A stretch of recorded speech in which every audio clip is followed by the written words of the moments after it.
Hegel अपने चरम पर अपने प्रबल बौद्धिक दर्शन को प्रस्तुत कर रहे थे और real is rational, rational is real, इस तरह के विचारों को प्रस्तुत कर रहे थे, तो उसके प्रतिक्रिया स्वरूप किस प्रकार सोरेन किरकेगार्ड के द्वारा अस्तित्ववादी चिंतन को इस एक स्ट्रक्चर्ड वे में रखा जा रहा था और उन विचारों को प्रस्तुत किया जा रहा था। ये सारी चीजों को हम लोग ने देखा और फिर देखा कि सोरेन किरकेगार्ड किस प्रकार बुद्धिवाद का खंडन करते हैं, किन बिंदुओं को वो उठाते हैं बुद्धिवाद के संदर्भ में, कि किस प्रकार जो अति बौद्धिक चिंतन है वो हमारे लिए समस्या बन जाता है और जो मानवीय अस्तित्व की मूल समस्याएं हैं उन समस्याओं पे हमारा ध्यान नहीं जाता।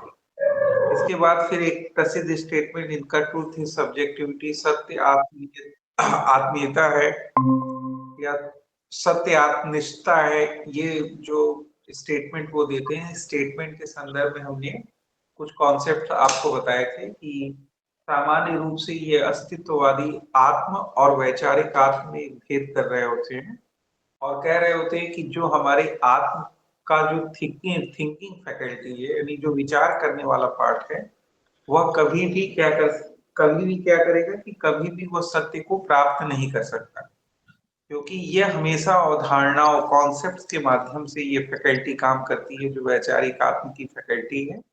लेकिन सत्य की तो अवधारणा ही नहीं बनाई जा सकती, सत्य को केवल जिया जा सकता है और सत्य को हम तब तक नहीं जान सकते जब तक वह हमें जीवंत नहीं हो।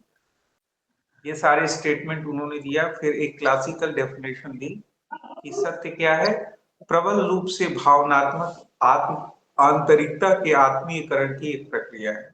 उन्होंने इसको डिफाइन किया कि सत्य प्रबल रूप से भावनात्मक आंतरिकता के आत्मीयकरण की प्रक्रिया है और ईश्वर टर्म को लेकर, ईश्वर पद को लेकर, ईश्वर सत्य को लेकर उन्होंने इस चीज को डिफाइन करने का प्रयास किया कि किस प्रकार जब हम ईश्वर को वस्तुवादी या वस्तुनिष्ठ तर्कों के माध्यम से जानने का प्रयास करते हैं, तो इस प्रकार के प्रयास में किस प्रकार से हम इस निष्कर्ष पे पहुंचते हैं कि सत्य क्या है, आत्मीयता है, ट्रुथ इज सब्जेक्टिविटी, सत्य आत्मनिष्ठा है। इस निष्कर्ष पे हम किस प्रकार से पहुंचते हैं, यह सारी चीजों को उन्होंने विस्तार पूर्वक बताया और कल की क्लास में हमने विस्तार पूर्वक उसको समझाया, जो आप लोग वीडियोस के थ्रू दोबारा देख सकते हैं, समझ सकते हैं। ठीक है, तो ये सारी चीजों को एक आउटलाइन हमने दे दिया कि कल की क्लासेस में क्या चला।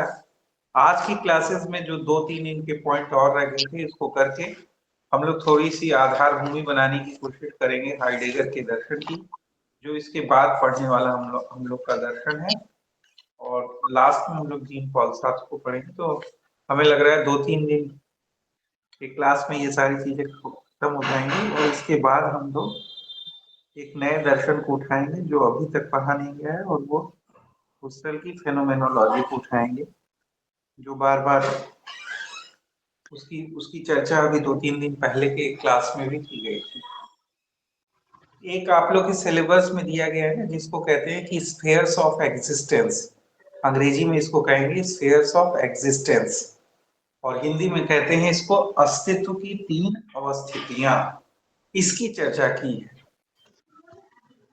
अब ये क्या है और इसकी अवधारणा क्या है और इससे संबंधित किस प्रकार के प्रश्न आपसे पूछे जा सकते हैं और किस प्रकार के प्रश्न आपसे पूछे गए हैं, यही सारी चीजें हम लोग डिस्कस करेंगे। इसमें एक महत्वपूर्ण अवधारणा भी है जिसको हमने पिछले वाले, जब इसकी क्लास चली थी, कुछ लोग उसमें थे और उसको हमने अंडरलाइन किया था कि देखिए एक पद प्रयोग कर रहे हैं कि अस्तित्व की अवस्थितियां, स्फेयर्स ऑफ एग्जिस्टेंस। अब इसको ध्यान में देना चाहिए कि ये अवस्थितियां कह रहे हैं, ठीक है, स्टेजेस नहीं कह रहे हैं, लेकिन एक विशेष सेंस में इसको वो स्टेजेस कहते हैं।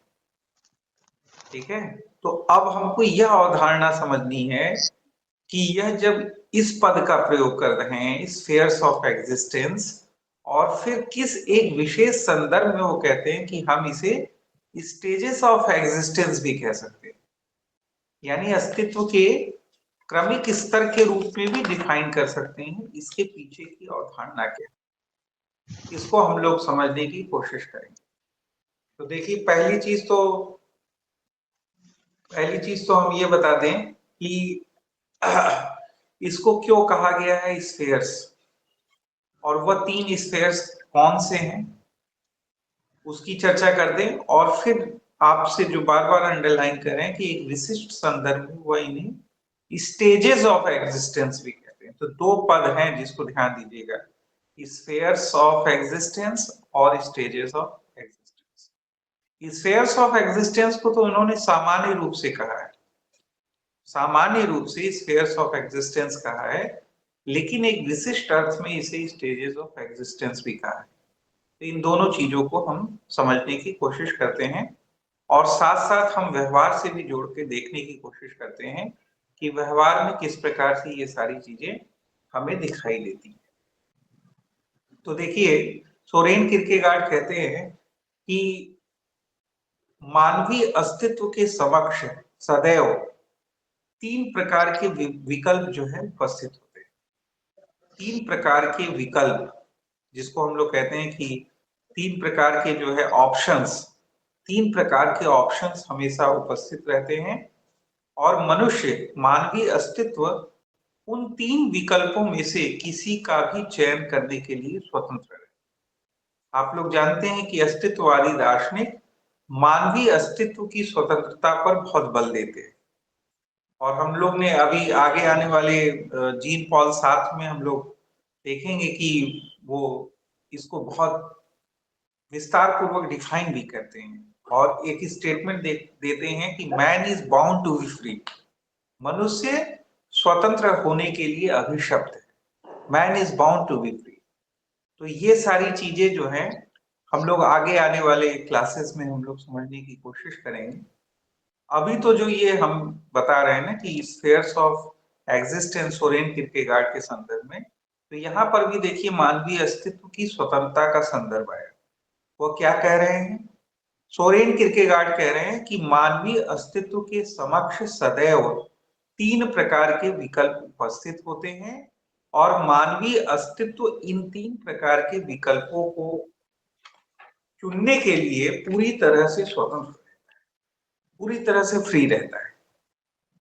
अब वह 3 विकल्प कौन से हैं, उसको हम लोग सामान्य रूप से उसके नामों को समझ लेते हैं, और विस्तार पूर्वक समझने से पूर्व हम लोग यह समझ लेंगे कि किस विशेष सेंस में, किस विशिष्ट अवधारणा में वह इसको स्टेजेस भी कहने लगते हैं।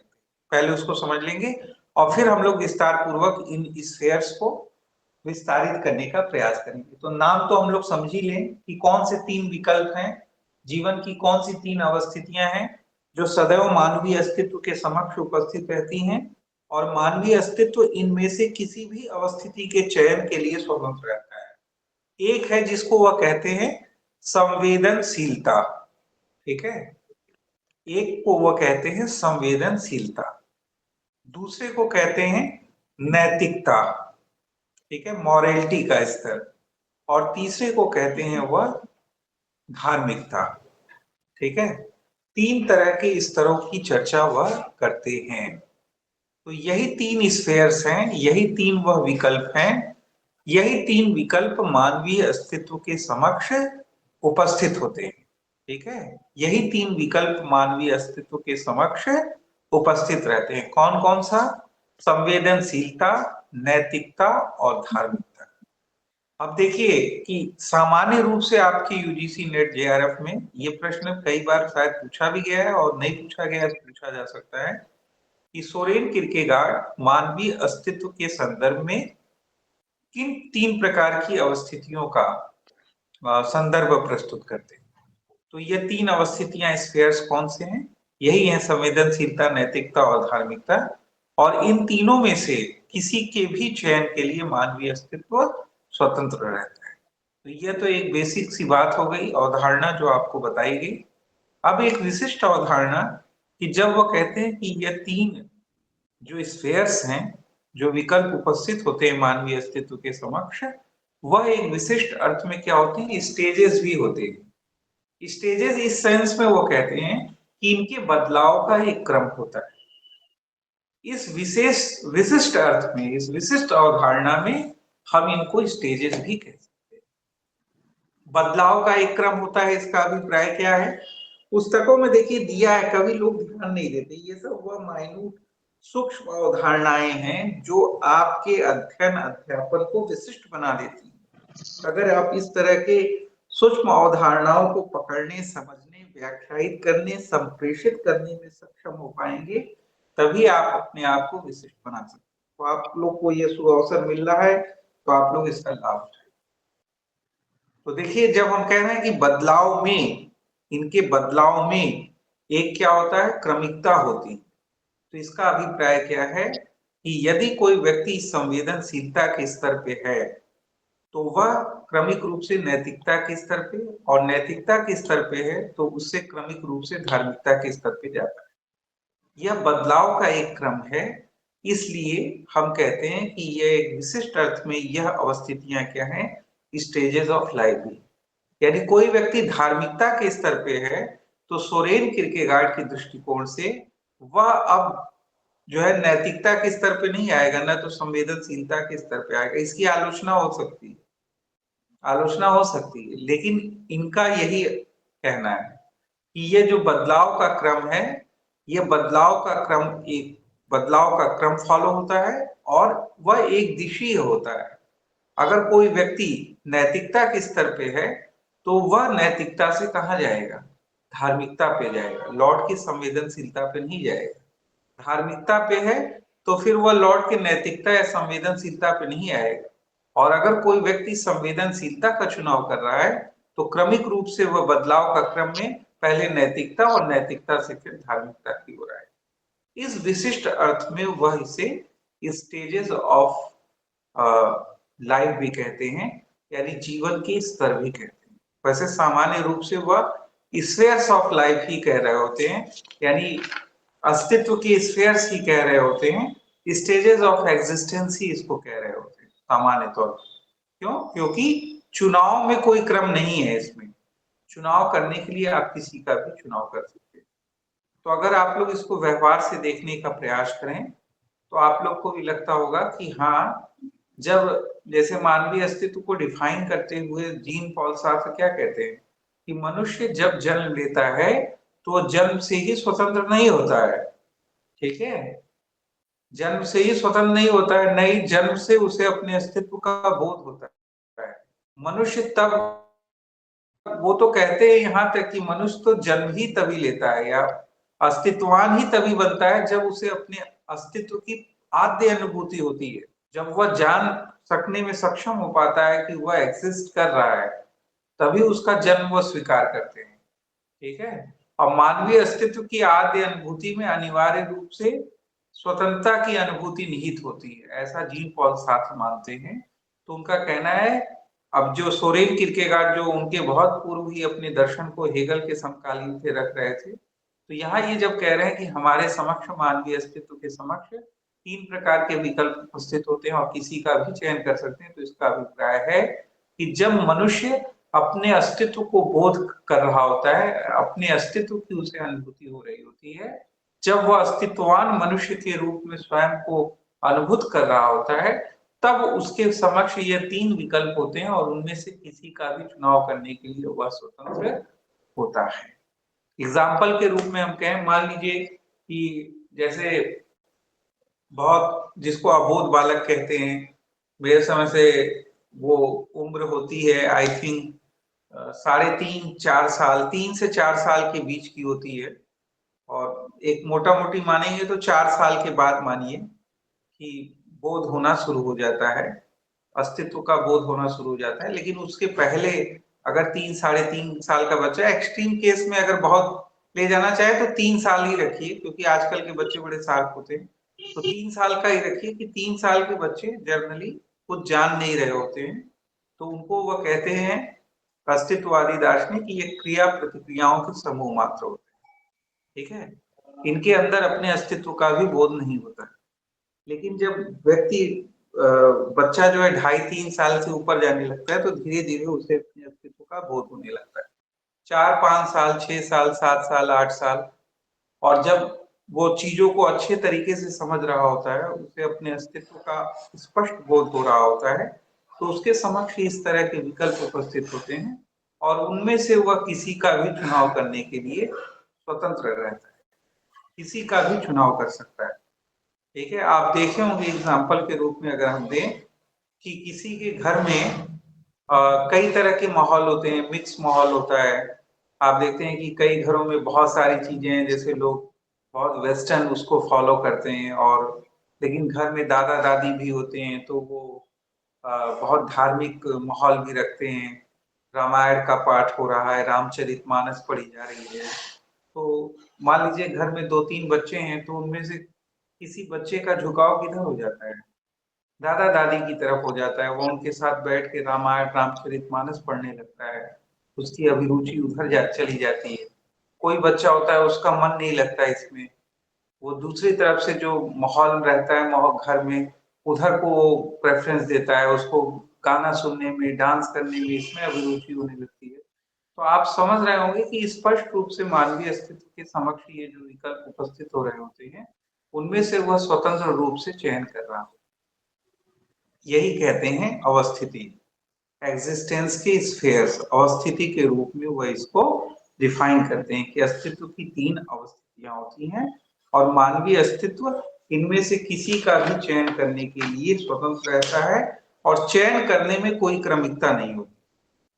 ठीक है, यानी यह कोई क्रम नहीं बताए वह कि कोई व्यक्ति, कोई अस्तित्ववान मनुष्य पहले धार्मिकता को चुने या पहले नैतिकता को चुने, पहले संवेदनशीलता को चुने, किसी को भी कोई चुन सकता है।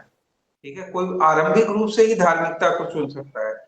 आप लोग देखे होंगे कि कई लोग जन्म से ही जैसे ही अब उनको अपने अस्तित्व का बोध होने लगता है और वो सारी चीजें उनका इतना उफान होता है कि वो किसी गुरु के सानिध्य में चले जाते हैं, मठ में चले जाते हैं, आश्रम में चले जाते हैं और फिर वो धार्मिकता का जीवन जीने लगते हैं। ऐसा उदाहरण आप लोग देखते होंगे, अनेक प्रकार के उदाहरण। ठीक है, तो इस तरह के लोग जीते हैं और फिर कई लोग देखे होंगे कि जैसा भी उनको चीजें मिल रही होती हैं। अब इसमें देखिए आलोचनाओं की बहुत सारी चीजें हैं कि हर चीज मनुष्य ही निर्धारित नहीं कर रहा होता है, परिस्थितियां भी कर रही होती हैं। ठीक है, अब ये सब आलोचना का बिंदु है, अभी आलोचनाओं पे हम लोग नहीं है, अभी हम लोग सोरेन किरकेगार्ड को पढ़ रहे हैं। तो सोरेन किरकेगार्ड का पहले अवधारणा क्या है यह तो समझ लें, फिर आलोचनाओं के लिए तो तमाम तरह के रास्ते खुले ही रहते हैं। तो लेकिन इनका सेंस ये है कि नहीं, मनुष्य स्वतंत्र रूप से चयन कर रहा होता है कि वो किसी भी स्तर को चूज कर सकता है। अब स्टेजेस वाला जैसे बार बार दो चार बार दोहरा चुके, नहीं, बदलाव का एक क्रम होता है। मान लीजिए किसी ने स्वतंत्र रूप से चुन लिया नैतिकता का स्तर, तो अब नैतिकता के स्तर से वो कहाँ जाएगा, सोरेन किरकेगार्ड के अनुसार धार्मिकता में जाएगा, रिवर्स नहीं जाएगा संवेदनशीलता में। जबकि आप व्यवहारिक रूप से देखें और आलोचना के बिंदु के रूप में देखें तो ऐसा नहीं है। संभावना हमेशा रहती है कोई धार्मिक व्यक्ति भी क्या हो जाए, संवेदनशील फिर से हो जाए, फिर से जो है वह जो है अपनी इंद्रियों के सुखों की ओर आसक्त हो जाए और उस ओर झुक जाए, इसकी संभावना बनी रहती है। लेकिन सोरेन किरकेगार्ड ऐसा नहीं मान रहे होते हैं। जो भी है, तो हम लोग आलोचनाओं पे अभी ध्यान नहीं दे रहे हैं, अभी हम लोग देखना है कि वो एज इट इज क्या कर रहे हैं। तो इतनी बात आप लोग को समझ में आ गई होगी। ठीक है, इतनी बात आप लोग को समझ में आ गई। जो लोग पिछला क्लास किए हैं उनके लिए तो दोहराव है, और जो लोग अभी जुड़े हुए हैं पहली बार ये क्लास कर रहे हैं, तो उनके लिए ये अवधारणा है, आप लोग ध्यान पूर्वक सुन लें, फिर किताबों को जाकर पढ़ें, तो आप लोग को एज इट इज सारी चीजें मिलती रहेंगी।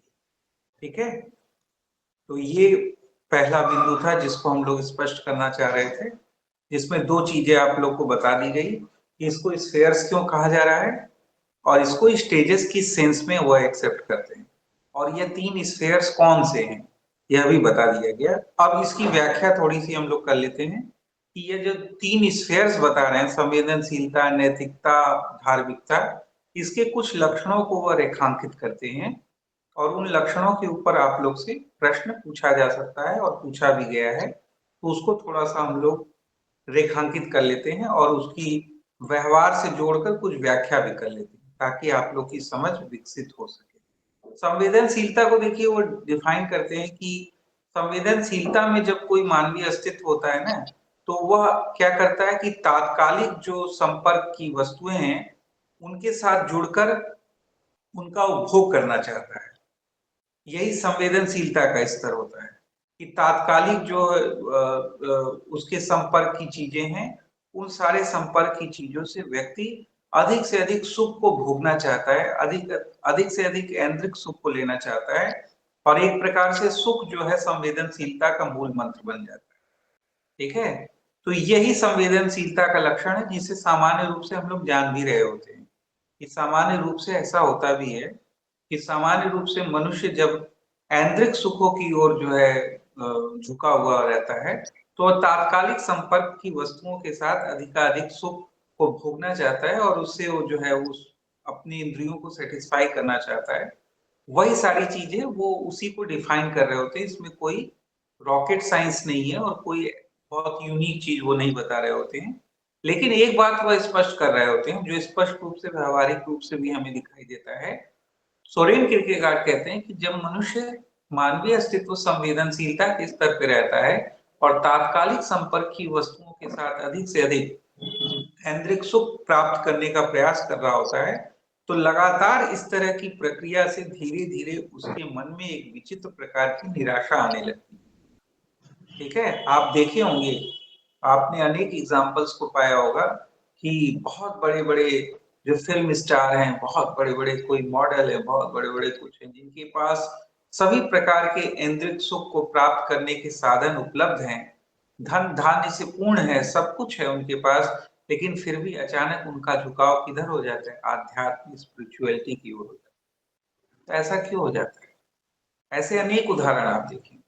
बहुत बड़ा कोई पॉप सिंगर होगा, वो किसी गुरु के आश्रम में जाकर उनके सानिध्य में स्पिरिचुअल जीवन बिताने लगता है, तो उसी की ओर वह ध्यान आकर्षित कर रहे हैं कि ऐसा होता है कि संवेदनशीलता में लगातार सुख भोगते भोगते मनुष्य में एक विशेष प्रकार की निराशा घर करने लगती है, और उससे जो संवेदनशीलता के स्तर पे जो उसे सुख प्राप्त हो रहा है, वह धीरे धीरे उस सुख से विमुख होने लगता है, उसके अंदर उसके प्रति दुराव होने लगता है।